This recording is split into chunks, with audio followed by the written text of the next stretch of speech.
This is Nicholas from Mixdown Magazine with Ryan from Motionless In White. We're at 170 Russell and we're going to talk about some guitars and some influences today. What's going on? Just hanging out, man. How's it going? I'm good. How's the show's been?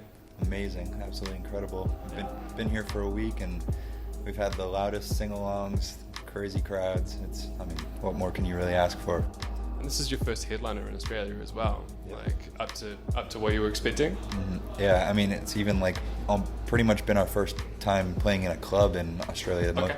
Our last tour was with Amity, and those were the massive amphitheaters. Yeah. Did Soundwave, so now it's a little more intimate with the crowd, and it's definitely a more enjoyable experience in that sense. It must bring you kind of back down to like kind of ground level to go from playing such big rooms to then come back and be like, oh, these are people who are coming out to see us as well, rather than being part of a package. This is your headliner. Yeah, exactly. And I mean, we've always been super crowd oriented, so it's nice to be able to get that close with them, and I'm sure they enjoy it just as much. Guitars wise, what have you brought with you? What I have here is my new ESP Custom that they built for me. It's honestly the most basic thing you can ever imagine. It's just standard one piece mahogany, sandblasted finish, no volume, just a standard kill switch. I got the Mick Thompson 7 in the bridge. Not really much to it, honestly. So just kept it simple. Volume pot. Nope, no volume pot, no nothing. So I guess as far as the kind of basic approach to it, where was the inspiration for you? Like, did you just want something basic for the road that you could kind of take out and just use and use and use? Well, I've always loved the just like clean finish of everything, just like plain black. And I have 4 EC models already, so when they gave me the opportunity to make my custom, I wanted it just as clean as possible. Anything I don't use, I don't want it on the guitar. So with what drew you to ESP?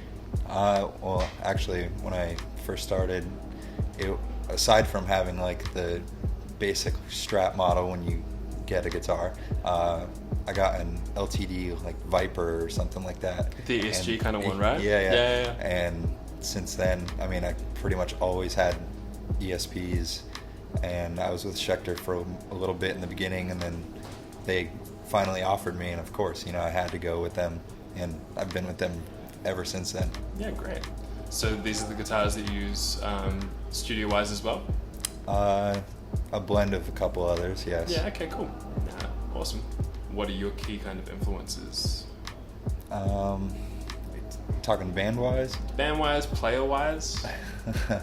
Well, I mean, I'm a bit all over the spectrum with music. Slipknot has been my favorite band since I was a little kid. Yeah. I could go anywhere from that to like classic rock, growing up, I was always into Van Halen and stuff like that. So,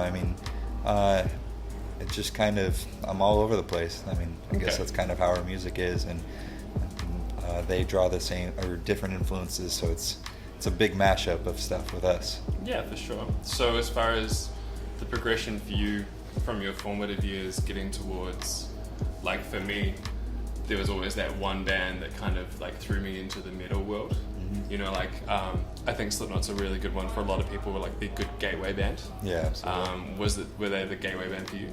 It was pretty much life-changing at that, like, such a young age to hear something like that, and then knowing you wanted to do something along those lines. I got a drum set and a guitar for Christmas one year, and I just went at both of them, and then, of course I stuck with guitar and just played ever since then. And because of bands like them, and there was other smaller bands like in the early 2000s and stuff that kept me going, and with that, like who? Bands like Aiden or Census Fail, stuff like that when I was younger, got into, and it just kind of, spiraled into being in a band.